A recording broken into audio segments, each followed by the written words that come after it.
From the heart of Hawkeye Nation comes the show that dissects the plays, debates the calls, and celebrates the victories. This isn't just a podcast. This is your unfiltered access to the mind of two diehard fans. They live and breathe black and gold, and they're here to give you the honest, raw takes you won't find anywhere else. Get ready for deep dive analysis, passionate debate, and a unique perspective on the team you love. This is Punting is Winning with JD and Keith.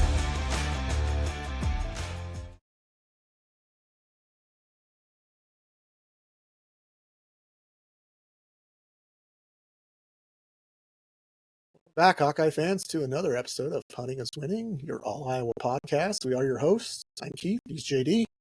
Welcome back to post week 3 of the college football season. Big win last night for many reasons. We'll get into that here shortly, but first let's get the question of the week from last week, which was, will Iowa throw for 125? Actually, did we say 125 yards? Yeah, 125 yards for the game. And darn near eclipsed that in the first quarter. Now, granted, there wasn't, what did it have, 235, 234 for the, and that's a little misleading just based on the flow of the game and other things. But we'll talk about that when we get to it. But kudos to everybody that did say yes.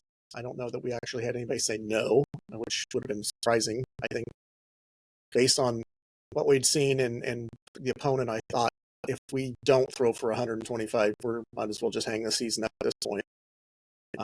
But passing game did look like it had some life in it last night.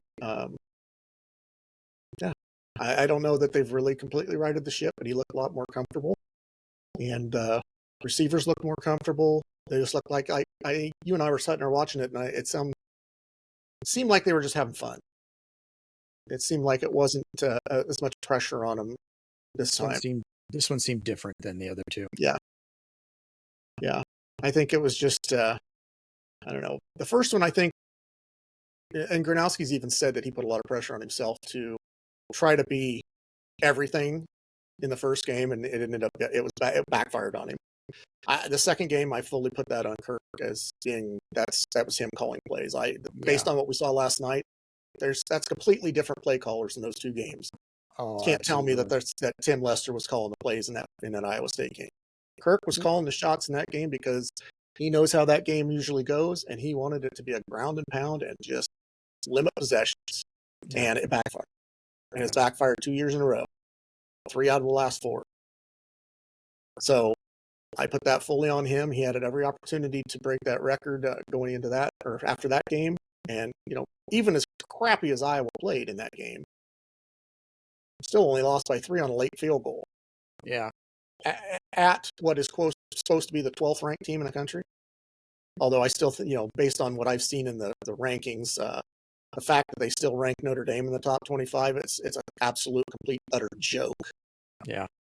There's one lady who's got a vote that she has like 1 and 2 Clemson is still like ranked 7th in hers. She's like, well, I look at it as a whole, not as what they're doing right now. But if they do it at the end of the season and only do it once, then that would be a valid reason to say that. But they do it every week, so that's how you should base your opinion on a weekly basis. Well, quite honestly, she should have her voting rights stripped if that's her logic. Yeah, based on the ballot that I saw, she shouldn't be voting on anything. She either just votes on the name or doesn't do, and that's it. She doesn't watch the games. She doesn't look at the records. She doesn't look at anything. She just, it's Clemson. They're supposed to be good, so I'll just put them up here. Well, sorry, Notre Dame's 0-2. They should not be ranked at all. No. Anyway, I digress. New question of the week. I'll let you handle that one. Does Iowa's recent offensive breakout change your idea of how the season will go? Yes or no? Do you feel like Iowa's going to have a better season than last week after the game they had last night? Or do you feel like that's kind of a paper tiger thing where UMass wasn't very good, and I still think the offense the passing game is still suspect. So, what do you think put it in the comments. We have open dialogue with everybody that comments, and if you feel like that this is just this springboard to a much better passing game going forward and much better season going forward, then by all means let us know. And if you think the opposite, let us know.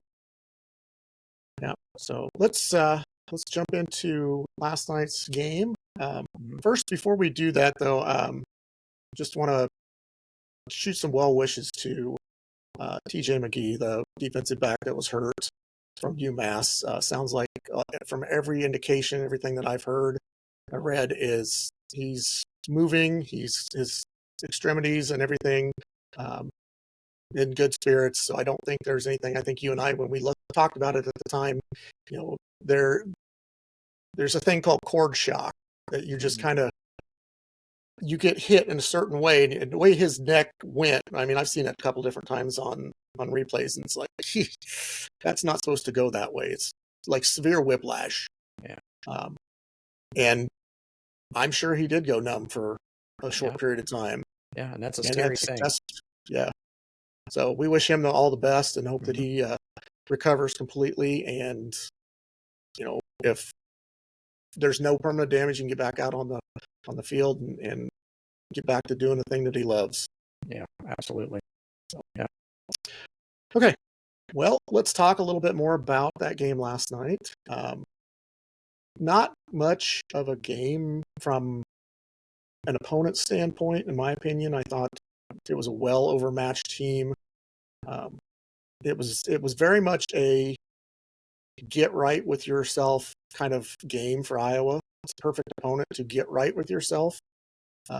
So I don't know that we can take a whole lot from what we saw as, they turned the corner for sure or whatever. I think they made strides, but I don't, I want to see it against Rutgers. Yeah, I felt like the game plan was so much more dynamic than what we'd seen. Even last year, I don't think I saw a dynamic offensive play scheme than this game. I thought they felt like maybe they could for sure throw the ball against them. And, we talked about this last week on the podcast about, if you're going to throw the ball, this is the game to do it. You need to start getting right. You need to start getting cohesion. You need to start getting rhythm with your receivers, and the quarterback getting comfortable in the pocket and throwing the ball. And I saw some plays that I had not seen all year. And I just was excited from the get-go when we went down the field on 3 plays, 68 yards, and scored a touchdown on two really nice pass 65 plays. yards passing. Yeah, right out of 68. Yeah, and there was a 3-yard run there in the middle of it. So which was supposed to be a pass. Yeah. I was so excited to see them come out and throw the ball. It's like, they listened to us and said, this is actually, this is the good golden opportunity to get right with the passing game and throw it and see what happens. See if we can get some cohesion, because it's only going to benefit you going forward. And that was so encouraging to see. And I'm very happy to see that. Do I feel like this is the absolute corner that we've turned? I'm not sure about that yet. We didn't play a very good team. No. So, if we can go out, if Iowa can go out and throw for 235 yards against Rutgers or against Indiana, then maybe I would be apt to say the passing game is back and we're more comfortable with that, and we're throwing the ball with much more efficiency. I'm not going to downplay what they did. They did great things last night, and it was really encouraging to see. And I was very happy with the play calling. I think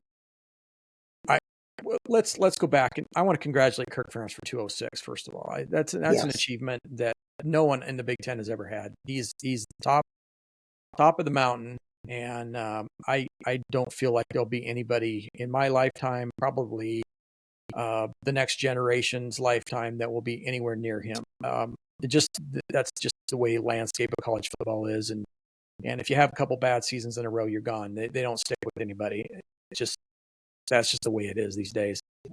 I think the only person in the conference that would even have a shot would be Brett Bielema, just because of his time at Wisconsin and now his time at Illinois. And he's still fairly young. I mean, he's not a spring chicken by any means. He's my age, Yeah. but he's had that tenure with Wisconsin where he had some really good years, and now he's got some pretty good with Illinois teams. Now, he's still going to have to be there for quite a while to have that happen. But because of those two tenures with two different Big Ten teams, that's the only type of way I see somebody in the conference landscape right now passing it, or even coming close to it. And I'll throw this out there too. I mean, if for some reason, Illinois, if they fall on hard times, there's a possibility he could find himself right in the middle of another Big Ten team, another Big Ten school as their head coach. And he's done enough good things out there that it'd be worth taking a chance on, I think. Yep. So I mean, even if Kirk walks away and they go through a plethora of coaches that aren't doing it and getting it done, you could see Brett maybe coming over and finishing out his illustrious career at Iowa. I'm not saying that's going to happen, and I'm not saying I'm advocating for that. I'm just saying that's a possibility because he does, from everything I'm hearing, he does have a clause in his contract that says if Iowa comes calling, he has the right to walk away from Illinois with no penalties at all, and he can go to Iowa. And I know I've heard that enough times that I would have to think that's nobody's disputed it yet. I've heard that as well. So anyway, I didn't mean to interrupt on that. I just that was the thought that kind of came to my mind last night. Was they were talking about how 27 years at one school. Well, yeah, you can still have 27 years in a conference at multiple schools and still break it or match it. So, that's the one guy that I think could do it. It doesn't mean that you have to have them all at the one school. You can, it's just Big Ten wins. It's not like you have to have all the wins at one place. Yeah. And I'm thinking, you look at a guy like Ryan Day, who's probably got 90, 100 now at this point, close to. Close, yeah. But the moment that Ohio State goes and loses 3 games, he's going to get fired. Yeah. Or if he loses to Michigan one more time. Yeah. So, I mean, I just don't see him coaching, the longevity of his coaching career being that long. He's going to hit the pinnacle and he's going to be either retire and say, I'm at the top and, I don't need to go any further, or, it's Ohio State. If they lose 2 or 3 games in a year, he's not any good anymore. He could find himself at Wisconsin. Yeah. So Wisconsin. Anyway, back to new coach. Well, UCLA is. Well, yeah, they're not doing well at all. But I also want to at hand. Yes, I want to congratulate Caden Weegan for tying the record for longest punt return last night. That was quite a sight to see. That was quite a play. He really, he's very good at what he does, and we're very happy to have him on the team. That is a record for Kinnick Stadium, but it is tying a record for longest punt return in Iowa history. There you go. So but Iowa ended up with 238 return yards last night, which is a bunch. That is a lot for a return. Which, you put that into perspective of, you talk about Iowa having 434 yards of total offense. They had a lot of short fields. So that 230, 235 passing, 201 rushing, 234, okay, 201. So 234 passing, we might have hit 250. But you throw in the fact that Caden Weegan had a 95-yard punt return. He had several other punt returns that put us on the plus side of the 50. You got a shortened field. It's hard to get those yards if you're scoring still. Yeah. So, keep that in mind that this was domination on Iowa's part. The only bad moment in the whole entire game for Iowa was the block punt. Yeah. Otherwise, UMass would never have scored. I even really thought that Hank Brown looked really well, really good. I mean, for not having a lot of repetitions and not having been in, other than he did play a little bit in that Albany game. Other than that, he didn't play. He threw one pass, and it felt good to see him get out and actually be able to throw and run the offense the way that Mark Gronowski would run the offense. And I do have some points that I want to bring up about what I noticed last night, but I'll let you finish with your thoughts on your congratulations. That's real. I know you want one. You have congratulations from Mark Gronowski that you brought up to me earlier before we went on, and I'll let you go ahead and take care of that. But I will say a couple things about the defense. Now, realize also that we're playing UMass last night, so it wasn't like a juggernaut on offense. There was a team that lost 2 games, but one to Bryant. So, I'm not saying these guys are an offensive juggernaut, but the Iowa defense held UMass, and this is a stat I didn't realize until I was looking at this earlier. 0 of 10 on third down and 0 of 2 on fourth down. So they did not convert a third or fourth down the entire game. I did not realize that. Didn't cross the 100 yards total offense until about 6 minutes left in the game. Yeah, they finished with 119. Yeah. And they only rushed for 26 yards on 27 carries. Yeah, they got a lot of pressure on the QB last night. I mean, that one touchdown that they got was actually a broken play that probably should have ended in about a 15-yard loss, and would have set them up with probably a field goal attempt at that point. So, right, and that wouldn't have been a gimme. That would have been about a 42 to 44 yarder where they were at. Well, if he'd have lost the yardage that I think he would have lost, it might have been closer to a 50-yard field goal. Yeah. So that's okay. Anyway, I mean, it's irrelevant. Yeah. I mean, 47-7, I'm fine with that score. 47-7, and you left 4 points on the field for the missed field goal. Missed field goal, and they missed extra point. And I think at the end, instead of going for either a touchdown or a field goal, they could have kind of run the clock out. They just ran the clock. So I mean, easily Iowa probably could have scored in the low 50s. Could have been 58. Yeah, very easily. So anyway, okay, so I'm going to turn it over to you and let you have your observations of what you thought of the game. Yeah. So first of all, congratulations to Mark Gronowski, who has passed the record for number of victories by a Division I quarterback. He now has 51. I think that breaks, was it Kellen Moore at Boise State? I think that's who had the record before. He was tied, obviously Gronowski was tied with it, and 49 of those 51 have come at the FCS level. But still, quite an accomplishment to win 51 games in your career. That's, you're at the pinnacle. Again, congratulations to Kirk Ferentz. You are up there now with Lisa Bluter as the 2 Iowa coaches that have the most wins in the history of the conference in your respective sports. So that's quite an accomplishment.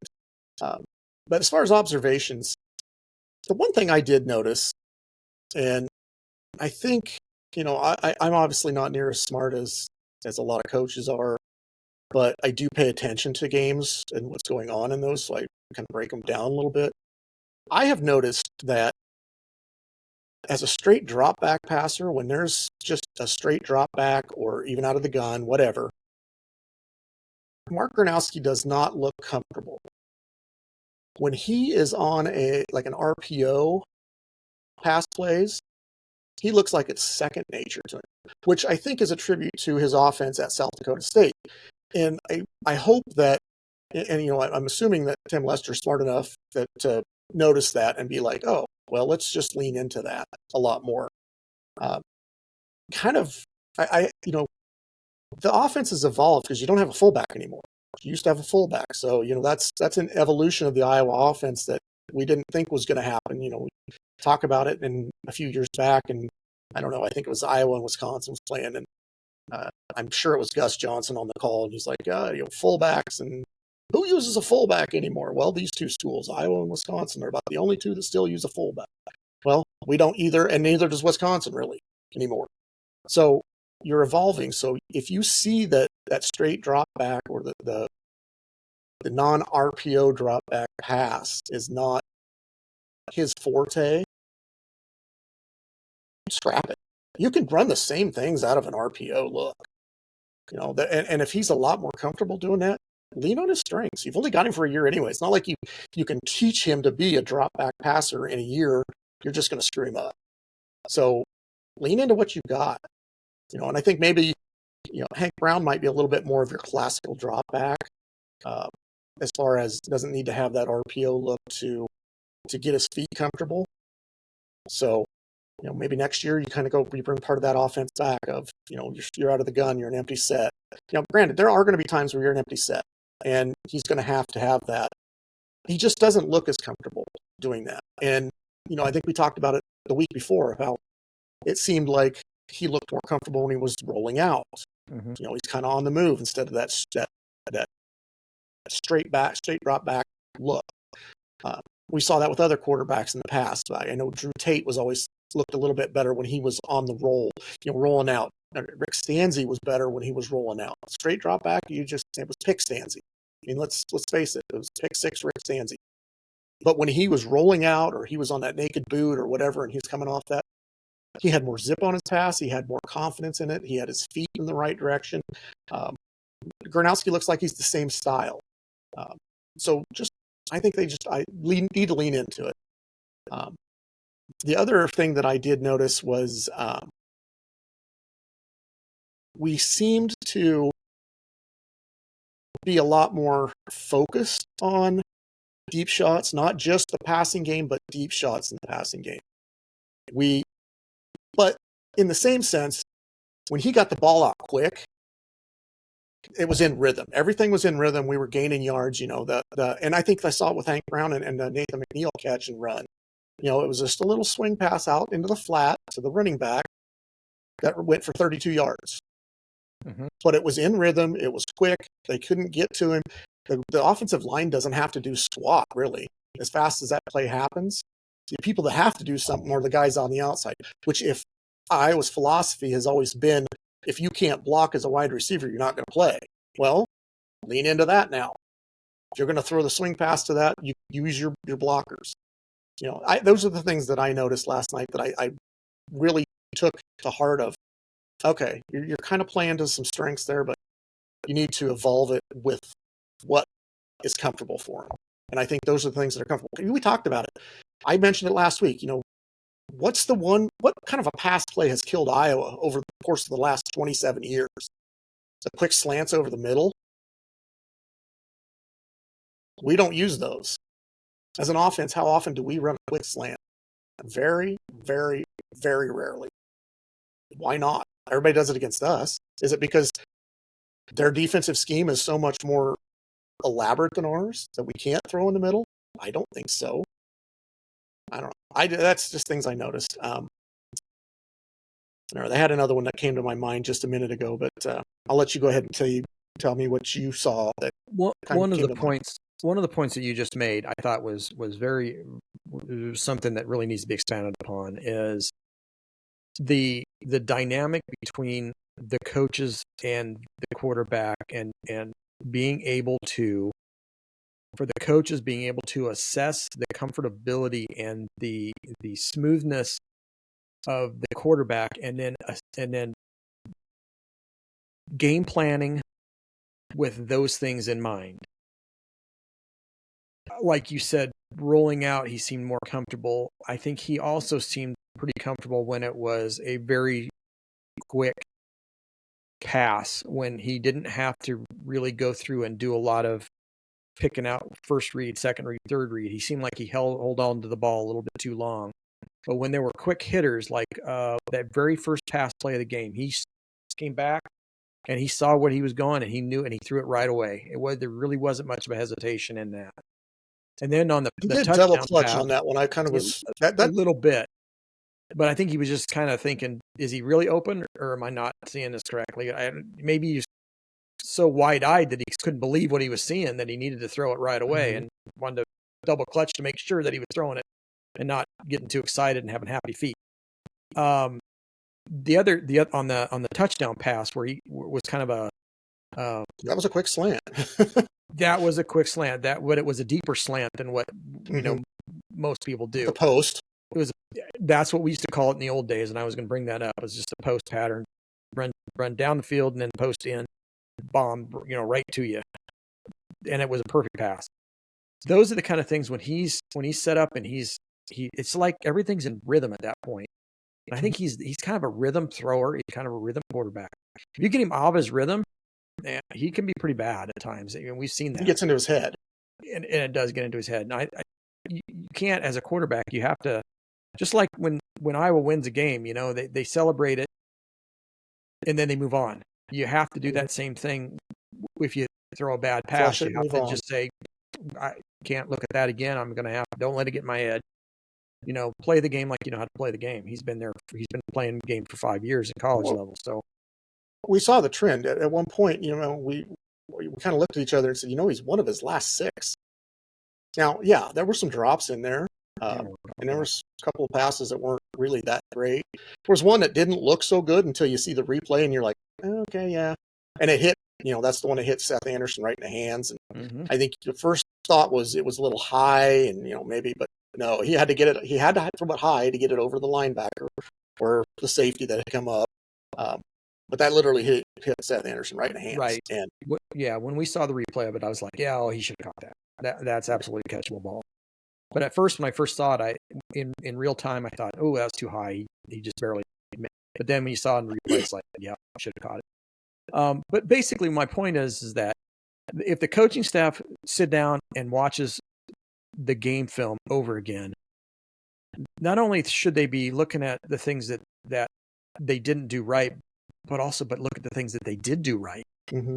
And use them. And expand on those things and enhance those things and say, okay, we like this play. This play is really good. We've done very well with this play. We need to we can still run this play, but let's maybe run it a little bit differently the next time. Or we could we just need to look at plays that are in fashion of what we like and didn't like. We can maybe start to either work on the things we didn't like and move on, or accentuate the ones we did like and try to work on those and try to make those more of a focus of our scheme.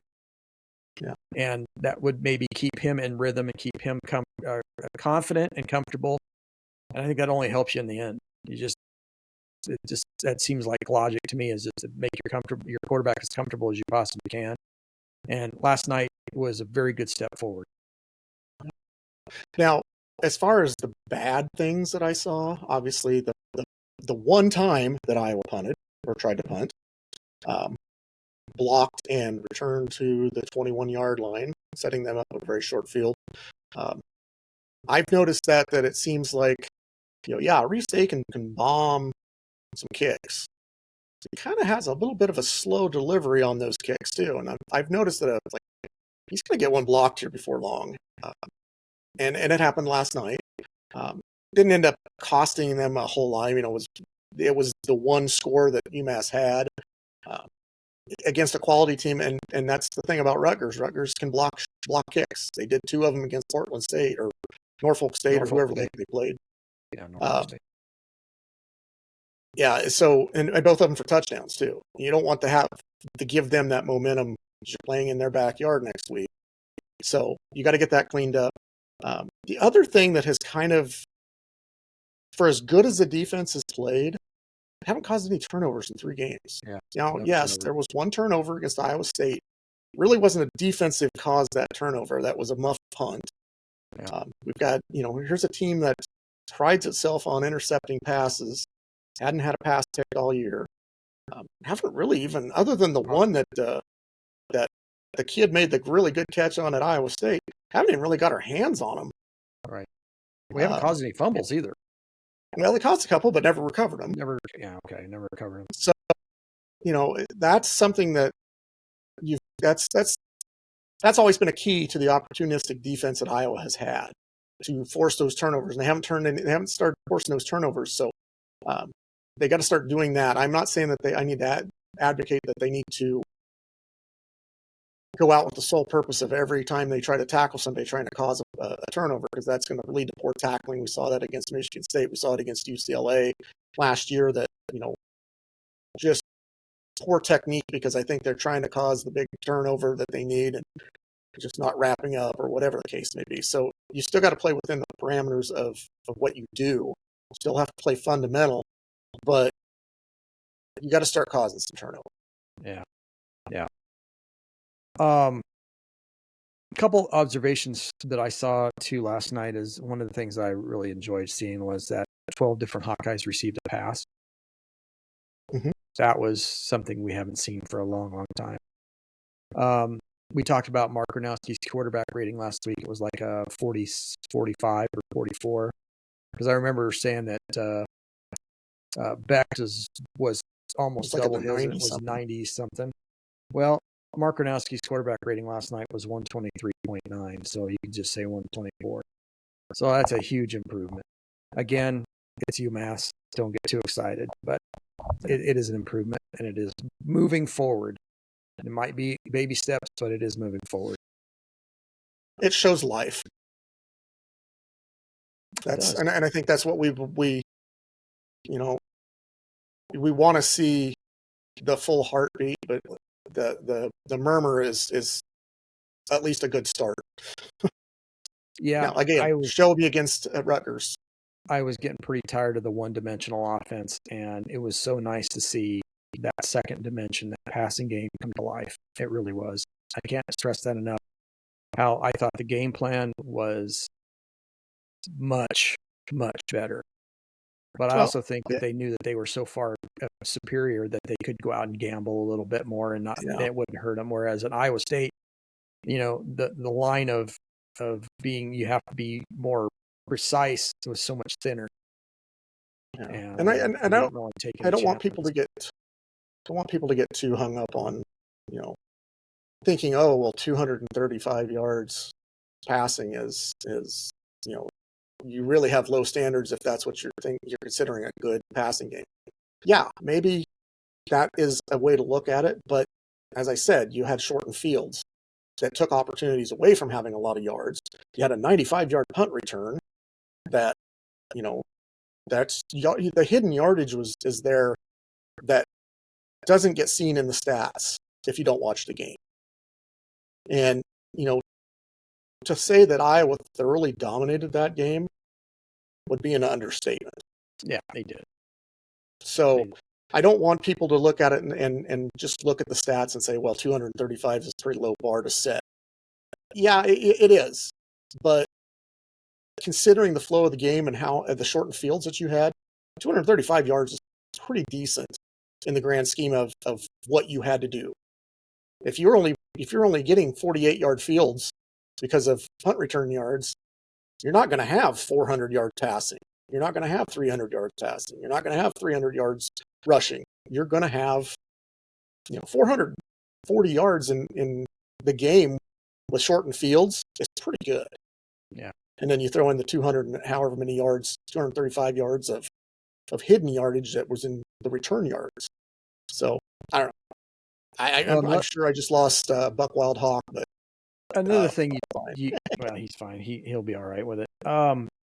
One of the things too is when you go into halftime, and then you have your 20-minute halftime, and then you come out and you kick the ball off to UMass. They go 3 or 4, 5, 6 players, whatever it was, and then you kick back to Iowa. Iowa goes for a touchdown on a kick on a punt return. And then you have the kid that got hurt, and he was on the sidelines for another 10 or 15 minutes. And you're the quarterback at Iowa, and you haven't even touched the ball in over an hour of real time. It's like that can be a little bit tough too. Yeah. I mean, if you think about it. But that goes back to, I saw some stuff out of him that I thought that, you talked about rhythm. Once I said to you at that time, I said, he's one of his last 6, because he was 8 of 10 at one point for like 103 yards. And I'm like, he's 9 of 16 for 120 yards, I think, at that point. And he had gotten out of rhythm. But once they got him a short pass that got him back into a flow of the game. Was more of that, I think it might have been one of those flares out to the flat to a running back that ended up going for 10 or 12 yards or whatever. But you saw him get back into rhythm with that. And then he was more comfortable again. So they got to understand to just make the makeables to start with, get that rhythm started, then push downfield. I'm not saying that I dislike the fact that in 3 plays Iowa scored. I will take that anytime, any day, 7 days a week, 365 days a year. But sometimes you get that rhythm started, you make those makeables, those easy passes to throw that get confidence boost right up the beginning, and then you exude that confidence in the rest of the drive or in later drives, and you have that ability to stretch the field a little bit more. But I'll take those quick drives. I know that. I'm great with that. I'm fine with that. But I think they just need to do stuff to get him more in rhythm and more in the flow to start with, short, easy makeables, and it helps the receivers too. Give them easy catchable passes, and say, hey, do something. Get the ball into your hands and be a playmaker. I think overall we had a lot of positive things that happened last night. Only one or two negatives. Obviously the punt block needs to be addressed. There might have been one last week that was really close too, that I thought maybe could have been. Last week I thought maybe there was a little bit of special teams that kind of hurt us a little bit. The shank punt, the Caden Weegan catching a ball and then running backwards to hurt us. There was a few little odds and ends things that needed to be cleaned up. I thought they were much better this week, except for the punt block. The missed extra point and the missed field goal. There's, those things you can't be perfect. And I'm not saying that they need to be perfect, but extra points, they're kind of almost automatic anymore. Yeah. But and if Drew Stevens didn't have as big a leg as he had, maybe you don't have to make that call of whether it went over the upright or inside of it. Because 39, 40 yards and he's booting it over the top of the bar. Dude's got a leg. He's got a cannon. It was close enough that it could have went either way. And I have to trust that the referees down there could look straight up and see whether it had went inside or outside. That's fine. It didn't hurt us. I would be probably screaming if it was more of we lost 17-16 and that was the last kick of the game and it went over the top and they called it no good. I would probably be more apt to be, it's just human nature. You'd be saying that's what cost us the game because we think we kicked that through and they didn't like it. Well, this time we're not screaming. It didn't hurt us, and I didn't think it would. But so, should we move on and talk a little bit about Rutgers? We can talk about Rutgers. Rutgers is off to a 3-0 start. They are coached by Greg Schiano, who's in his 17th season. I don't think they're all consecutive. No, but he's in his 17th season. He is 97-101 for a .49 winning percentage, 490, a little under 500. Their 3 wins have gone against Ohio, 34-31. Then they won against, then they beat Miami of Ohio, 45-17. And their last win on yesterday, they beat Norfolk State 60-10. They're averaging 46 points per game. Their main quarterback is Ethan Kaliakmanis. Many people probably remember him from being at Minnesota for a couple of years. He has 62 of 85 for 820 yards. He's got a 73% completion percentage. He's thrown 7 TDs, no picks. He has a 181.2 quarterback rating. So he's started off the season hot. Obviously, 3 inferior opponents, but still, that's pretty good. Doing pretty good. Running back Antoine Raymond, 248 yards rushing on 43 carries. He averaged 5.8 per carry, and he has a 35 long and 5 TDs. Their wide receiver is KJ Duff. He's got 17 receptions, 244 yards, long of 32, 2 touchdowns. Their leading tackler is Kaj Sanders. He's a defensive back. He's got 10 solo tackles and 6 assisted tackles. And they have 2 people with pickoffs, and that is it. They've had 2 interceptions all year, which is 2 more than Iowa has. Their place kicker is named Jai Patel. He is 14 of 16 on extra points and 5 for 5 on field goals, but his longest field goal is only 44 yards. Their punter, another Australian. This must be the thing now. Their Australian punter is Jacob Anderson. He's had 2 punts this season because they have such a great offense that they don't need to punt. But he's averaging 43 yards per punt. I think the first punt he had was 44 and the second one was 42. Both of them were inside the 20. I will go out on a limb and say he'll punt more than 2 times on Friday. I would agree. So if he doesn't, we're in big trouble. I watched some of that Norfolk State Rutgers game prior to the Iowa game, and I don't know that you can't glean a whole lot from that because from what I saw, Norfolk State, very undisciplined team. very inferior talent compared to any Big Ten team. I mean, I think that's a team Northwestern probably would have hung 45 on. Yeah. And you also got to consider the fact that 14 of those points came off block punts. Mm-hmm. So, and I'm not saying that, 60 points, and they only had 46 because of the two block. Well, you can't say that, but that's, I would say normally that would be something that's in Iowa's favor, but they did have one block last night. So, that's something that you've got to be conscious of going into that game. It is a Friday night game in New Jersey. Iowa typically does pretty well on Friday night games. Outside of the Black Friday game, which they still do pretty well in that one, don't get me wrong. But they've lost one time on a Friday night outside of a game against Nebraska. Yeah, UCLA last year. And that was last year against UCLA out there. So a game that Iowa actually an inferior opponent. Yeah, a game that Iowa actually had the lead by what? They were up 10, weren't they? Iowa? Yeah, 10. Weren't they up 17-10 or 17-7? Or was I was thinking they were up 10-0 and then they were down. But yeah. Okay. But that's not making excuses, but that's going out west, and Iowa never plays well out west. But they always have seemed to play well going east, so maybe that's in our favor.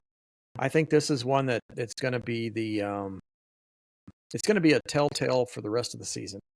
If you lose to Rutgers, I think that it just doesn't bode well for the rest of the season. But I think if you beat Rutgers, I think you still got it. I think there's a lot of hope left. I think it's going to depend on beating Rutgers and how you beat them. If you go out there and you play Rutgers there, who's that's a pretty decent team. It's not an elite team by any means. The quality of competition they played is not very high.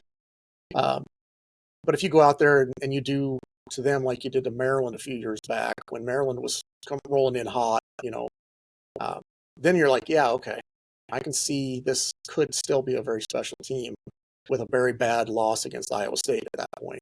Mm-hmm. But if you go in there and it's a slugfest and you win a 16-13 game or a 13-10 game that's ugly and I'm going to be back on that. It's going to be tough because Indiana's going to roll in there very confident. The one thing I will say, Indiana has a tough game this week prior to and is it Penn State? Do they open up Penn State? Could be with Penn State. Because I know that Penn State and Oregon play on the same day that Iowa and Indiana play. Yeah, the 27th. So I think from what I heard last night, I was thinking Indiana plays Penn State. Okay. And I believe that's in Happy Valley. I don't think Indiana's played on the road yet, so it would be awful strange Penn for them State to play played on the road either. Well, I don't think there's too many teams in the conference that have Iowa, Wisconsin, Minnesota, Michigan. Technically, was that game against Oklahoma? Was that in Norman? Okay, I didn't remember if it was in Norman or if it was a neutral site. Neutral site. I can't remember. I was thinking it was neutral. I didn't watch any of it. So yeah, I mean, most of the Big Ten teams have not played road games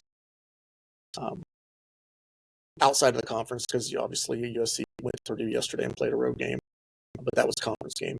Anyway, point being is Illinois. Go ahead. Illinois and Indiana on the 20th. Illinois. Okay. Yeah. At Indiana. Not going to be a gimme for either team. Right. It'd be a good game. I mean, that's Illinois is ranked 9th? They are ranked 9th, yes. Yeah.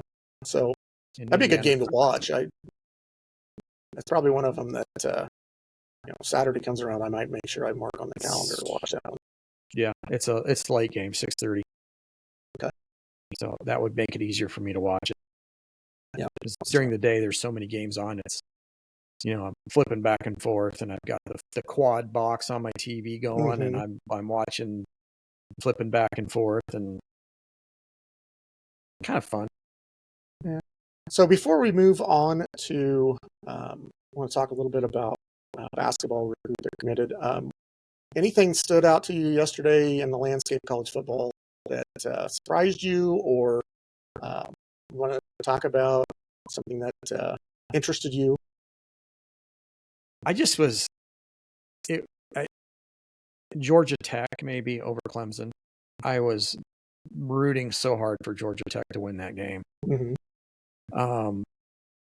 Just the amount of weather delays. It seemed like there was like 5 games that weather delayed. I really wanted to watch that, and that, but I never did get to watch any of it because by the time we had traveled into town to your place, and then got there just basically about 15 they were minutes just starting. Iowa game. Yeah, and then Iowa played, so we wouldn't turn over there because it's the Hawkeyes on. But did you see what North Texas did to Washington State?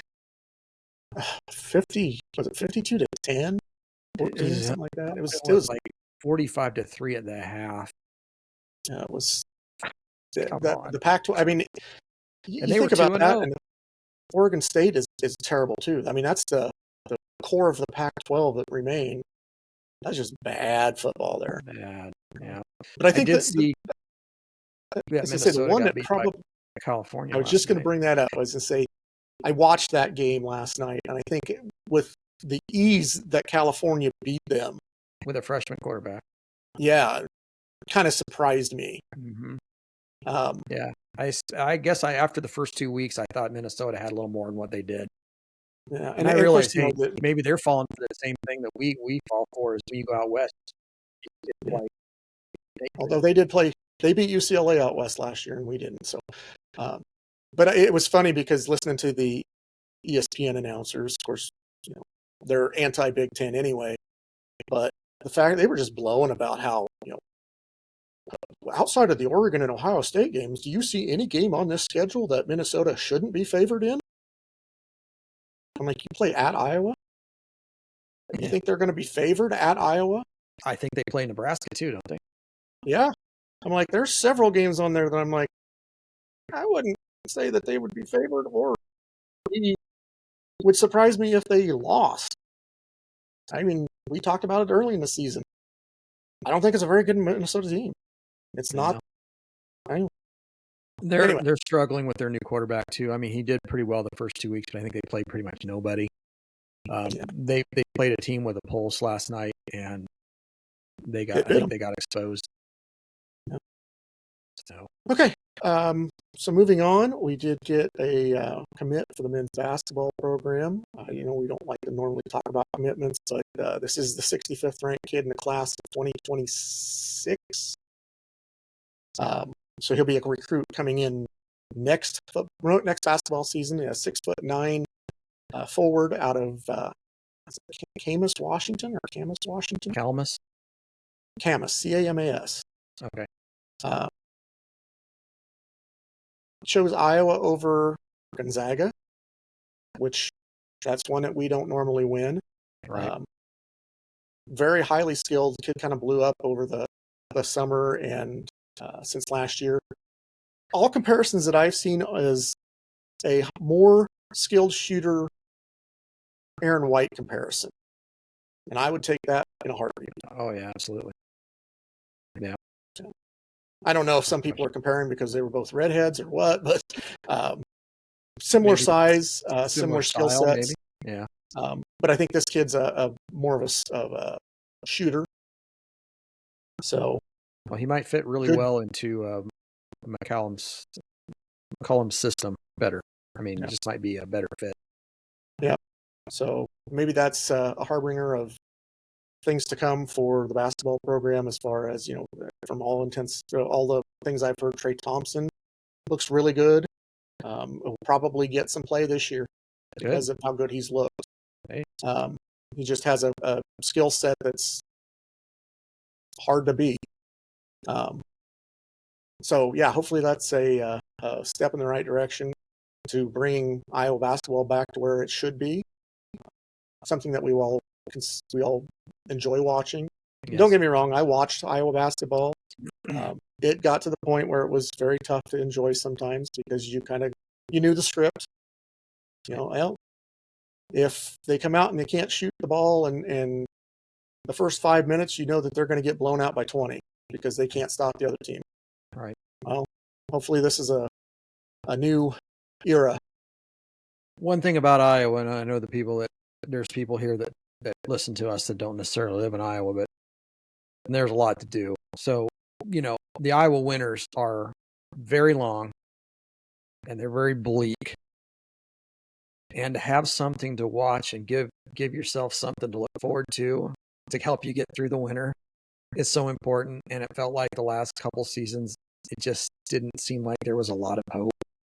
You just knew that Iowa was going to be, if the best they could do would be middle of the pack, and they weren't that good. So you look at this and say, this new coaching realm that's starting is so exciting. At least at this point, it's so exciting to just have the prospect of a good season and moving up and watching the development and the progress of the team moving forward, and him bringing in recruits that you can be excited about. Mm-hmm. That's the thing that it really gets me excited, is to say that we're out there recruiting the kids that Fran McCaffrey wouldn't even give two thoughts about. Or he would have recruited but wouldn't have given us 2 looks. Yeah, right. I think this is just the stepping stone to a much better program going forward. Yeah. Well, and if anybody that knows me that's listening knows that I am a huge sports fan. When it comes to college football season, there's 15 Saturdays from the time the end of August happens till middle of December, and then you start throwing in the bowl games. You better not plan anything for me. The only time you can actually probably plan something is when Iowa has bye week. But it used to be the same way when it came to basketball. And over the past few years, it has gotten to the point where I wouldn't watch games live. I couldn't watch a basketball game live because it's just like, I'm just going to wait, see what the score is. If they win, I'll watch it. I won't pay attention to the stats or whatever. I'll just see, okay, did Iowa win? And now I'll go back and watch it. Otherwise, I'm not wasting my time. Well, and that's it can be getting apathy. Because you get kind of hope that there's going to be a good season, and then they go out and they don't. It's the same story, different, wash, rinse, and repeat. Yeah. Over the past few years of, the emphasis is on defense. Well, you see it in the first 5 games. No, it isn't. You talk about not watching the game and then seeing if they won. A lot of times, what I do is I would start to watch the game, and if it looked like it was going in the direction not favorable to the Hawkeyes, there's a lot of times I would look for something else to watch, and then maybe flashback occasionally. Like if I'm watching another show and a commercial comes on, I go back to the Iowa game, see how we're doing. And then if we're still getting blown out, I go back. If we're actually closing the gap and it looks like it could be a good game, then I'll maybe stay with it. But it's so hard to watch sometimes when it's hard to watch. It's like a loved one getting beaten up. You can't help them, but you can't watch it either because it's too painful to watch. Yep. So, that's kind of how it is it's painful to watch. I'm not saying, we are good fans. I don't want anybody to say, oh, you guys aren't very good fans. So we are fans. It's so hard for us to watch something we love just get pummeled. It's painful to watch and it's hard. And, anybody that can sit there and say, oh, I watched Iowa get beat by 45 points and I watched every bit of it and I loved it all, even if they lost. Those people have something wrong with them. How can that be? That you enjoyed watching Iowa get beat by 40 by Michigan State or by Purdue or whoever. It's painful to watch. And sometimes when you get older, the pain isn't worth it. So you flip it over and you watch something else. And I hope this year we don't have to go through that kind of pain. I realize we're not going to win every game. And that's crazy to even begin to think about. But just the fact that it's going to be, we're going to play defense. Yay. We're going to play offense. Good. And I think we're going to win games that maybe we wouldn't have won last year. Yep. It's not going to be that. It's not going to be the old go out there and just hope to God we outscore them. Yeah. That we're hitting shots tonight because we're not going to stop anybody. I feel like we're going to be competitive in every game, no matter who we're playing. Yeah. And I think last year there were times when I didn't think we were competitive in some games.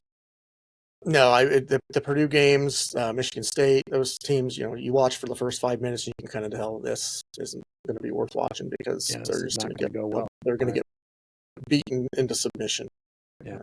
Anyway, one other note on a basketball note was Caitlin Clark has decided to call it a season, get healthy, prepared for next year, which I think is a smart thing to do. I Yeah. think that's kind of what they were doing anyway. Just didn't want to announce it because I think that was going to drive attendance down. If people knew she wasn't going to be there for the rest of the year, they might try selling those tickets. If there was always that wild chance that she might come back at a certain game that you have tickets to. So it was a marketing ploy, I think, in the WNBA's mind of, that's the one time they actually used Caitlin Clark in the way that it benefited them. But good for her that she sticks to her guns and says, I'm gonna make sure I'm healthy. I think she sees that they're, they made the playoffs, but I don't think they're gonna, she probably saw that, we're not gonna go very far. So get healthy and get back the next year. Yeah, her groin injury. I mean, I've had groin injuries before, being an athlete. Nagging. That is not a fun thing to have, and it's not something you just snap your fingers and you're done with it. It takes a long time. And then if you go out and you think you're good and you're healthy and you're ready to go again, and then you make one bad move, one slip, and it just re-aggravates it, and then you're back to square one. You're starting over. And it's not like an ankle forever. injury that you can wrap. Right. Yeah, you this cannot is wrap a groin injury. Very debilitating injury. It really takes away your finesse, explosiveness, your speed, your stamina, even. Your ability to cut quick motions, whatever. Yeah, it's. I'm glad that I think when she tried to come back earlier in the season, I knew that's the type of competitor she is. Mm-hmm. But the wife and I were talking that she should just wait until she's fully healthy. I know she wants to be back because she's a competitor, and she doesn't like to see the team lose. She takes that personally, which is a mark of a leader when you take those things personally. But she wasn't doing anybody any good if she can't be healthy, if she can't be 100%. I mean, granted, her 75% is better than a lot of people's 100%, but I don't even think she was ever close to even 75%. 50% maybe after she came back the first time. Yeah. So good for her for sticking to the guns and being determined to get healthy and back next year and not cause potentially career ending or further injury. So that was the Caitlin Clark news that I had. It's difficult for somebody that's a competitor like that to call the season early. Yeah, absolutely. You just don't want to do that. Anything else? Just remember, everybody, it's Friday night games, 7:00. I don't know. Would you know? Is it a Big Ten game? Big Ten network? Probably FS1. Okay. I would assume. I haven't looked. Check your local listings on that. I guess I didn't write it down. I know it's 7:00 Friday night. It is in Piscataway, New Jersey. So plan accordingly. The Friday night games are FS1. Okay. So check it out. Make sure you remember it's a Friday night, not a Saturday night game, guys. Yep. Other than that, it's a good win this week. I mean, granted, the opponent was inferior, but it was good the way they won. Yeah. The manner in which they went out and just thoroughly dominated the team. So, yeah, that's exactly what I wanted to see, was throwing the ball. Hope that's a confidence booster and it keeps it up for the rest of the year. And hopefully it's a corner turning moment for them, and that they got the confidence in themselves to, we have a passing offense. We're not just this one dimensional, we can't throw for 100 yards a game type of offense. Yeah. We just need to trust it. So, and I think we need to trust that Tim Lester can call the plays. I think that's what it comes down to. I wonder if there was a meeting in the week and somebody might have spoke up and said, "This is the offense I want to run, and if you don't want to run it with me, then maybe we should cut ties and move on." And I think that may have swayed some minds. I don't know. I wasn't there. I'm not a fly on the wall. I wish I was. There's times I wish I was. Yeah, me too. So I could see what's going on. I don't have Okay, any well, sources in the system like some people do. No, I wish I wish I still had one. I don't anymore because I probably could if I asked, but I don't want to burn that bridge, and I haven't talked to that guy for a while. So used to get some really good info out of him. Was on the staff is on the staff actually. Wow. So, but I haven't talked to him for a while. Anyway, with that, make sure you like the content. If you like it, give us a like, give us comments, subscribe if you haven't already subscribed. Thank you to the ones that have subscribed recently. Over the last couple months, we've picked up close to 25 new subscribers, something like that. Something close to that. Appreciate that. Appreciate the interactions with everybody. Love doing this and being able to talk about it. We're just fans. We're not tied to the organization in one way or another. Just two guys that have been fans for of Iowa sports for long as decades. I can remember. And like you said, it's one of those things you hate to watch them lose because it's just a gut punch. So that's why you get emotionally invested, and it's hard to. Yeah.